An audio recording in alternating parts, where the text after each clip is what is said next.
মান্যতের টাকা কোন পর্যায়ের গরিবকে দিতে হবে? লিখেছেন ব্যাংক থেকে পাওয়া সুদ কোথায় দিতে হবে?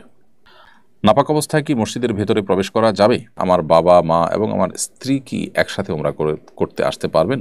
কাউকে ভালোবাসলে তাকে পাওয়ার জন্য কি আল্লাহর কাছে দোয়া করা যাবে? পর্দা করে দোকানে বসলে গুনাহ হবে কিনা? সরকার এবছর হজের খরচ কমানোর ঘোষণা দিয়েছে, এ নিয়ে নানা ধরনের বিশ্লেষণ দেখছি, আপনার মন্তব্য জানতে চাইছি।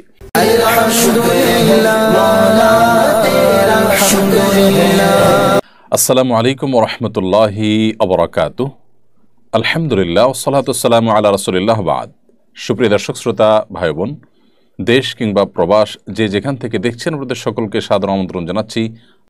দর্শক, অন্যান্য দিনের মতো আজও ইনশাআল্লাহ তাআলা আপনাদের সঙ্গে আমরা থাকছি এবং আপনাদের করা জীবন জিজ্ঞাসার উত্তর কোরআন এবং হাদিসের আলোকে দেওয়ার চেষ্টা করব আল্লাহ তাআলা তৌফিক দিলে।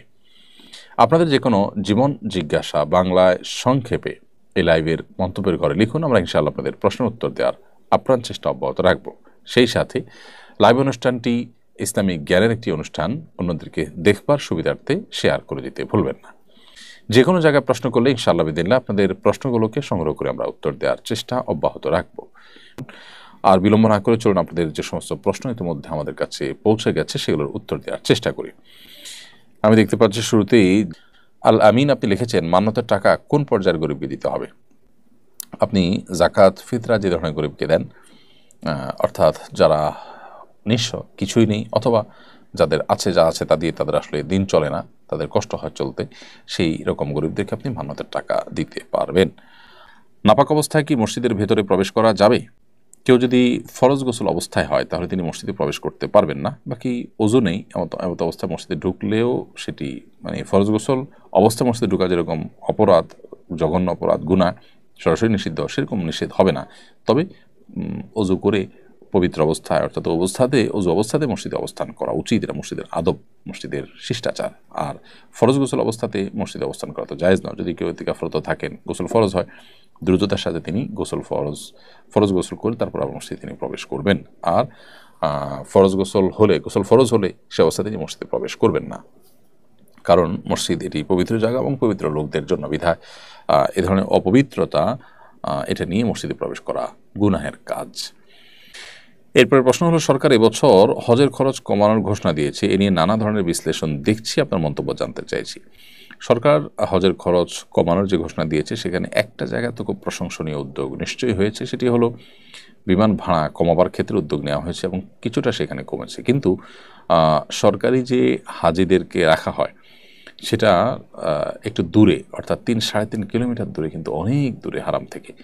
এত দূরে হাজিদেরকে রেখে, অর্থাৎ হোটেল খুব দূরে দিয়ে তারপরে খরচ কমানো, সেটা আসলে খুব বেশি সুফল বয়ে আনে না। হ্যাঁ, যারা ইয়াং আছে, যারা দূর থেকে হাঁটতে পারবেন, তারা হয়তো এটা মেনে নিতে পারেন, তারপরও 5 ওয়াক্ত নামাজ আপনি হারামে পড়তে চাইলে আসলে 3.5 কিলোমিটার দূরে থেকে পড়া, আসা যাওয়া করা প্রত্যেক ওয়াক্তে, এটা আসলে সম্ভব না, এটা কঠিন।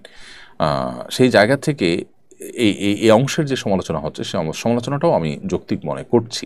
তবে একই সাথে যেটি বললাম যে বিমান ভাড়া কমানোর যে উদ্যোগ নেওয়া হয়েছে সেটা যদি অল্প স্বল্পও কমে, সেটা অবশ্যই সাধুবাদ পাওয়ার মতো একটা উদ্যোগ। সেই সাথে সবচেয়ে বড় সাধুবাদ পাওয়ার মতো কাজটি সরকার করেছে, সেটা হলো বাংলাদেশে এই যাবৎকালে সকল সরকারের আমলেই সরকারি খরচে হজ করার যে একটা প্রথা ছিল, সেটি তারা এই সরকার বন্ধ করে দিয়েছে।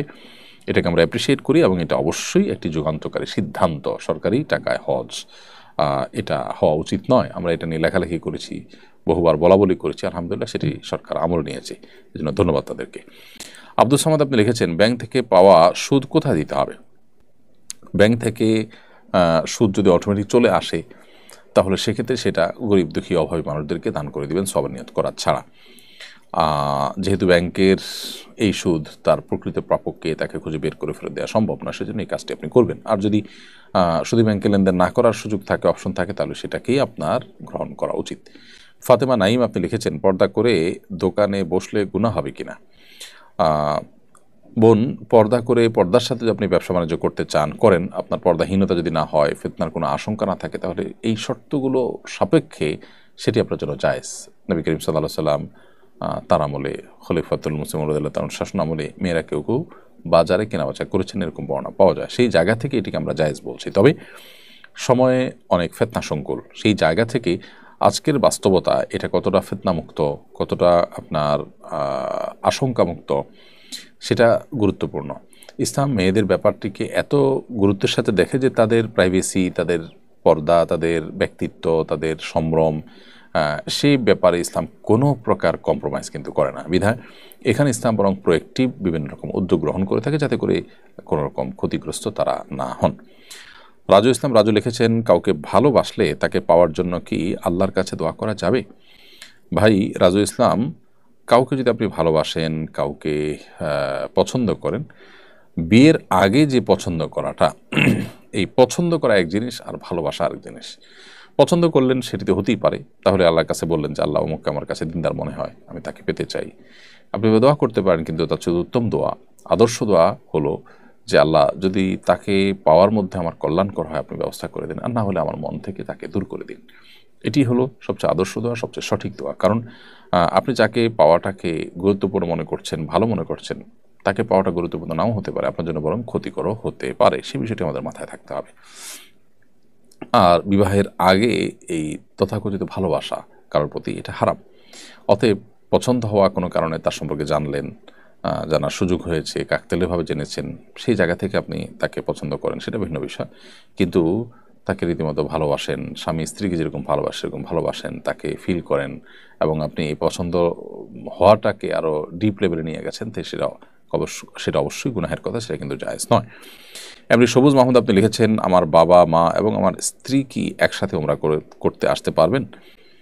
আপনার বাবা যেহেতু আপনার স্ত্রীর মাহরাম শ্বশুর হিসাবে, অতএব আপনার বাবা মার সাথে আপনার স্ত্রী অবশ্যই উমরা করতে যেতে পারবেন, হজ করতে যেতে পারবেন, কোনো অসুবিধা নেই। মেয়েদের উমরা বা হজ কিংবা যে কোনো সফরে একজন মাহরাম থাকাটা গুরুত্বপূর্ণ। সেই মাহরামটা স্বামী থাকতে হবে, নট নেসেসারি শ্বশুর যেহেতু মাহরাম, অতএব শ্বশুরের সাথেও তিনি যেতে পারবেন। প্রিয় দর্শক, দেখতে দেখতে অনুষ্ঠানের একেবারে শেষ প্রান্তে আমরা চলে এসেছি। এখন সময় হয়েছে বিদায় নেওয়ার। আল্লাহ যে তৌফিক দান করেন, পরবর্তী লাইভ অনুষ্ঠানে আবার দেখা হবে ইনশাআল্লাহ। সে পর্যন্ত আল্লাহ তাআলা সবাইকে ভালো রাখুন, সুস্থ রাখুন, নিরাপদে রাখুন। আজ এ পর্যন্তই। জাযাকুমুল্লাহ খাইর। আসসালামু আলাইকুম ওয়া রাহমাতুল্লাহি।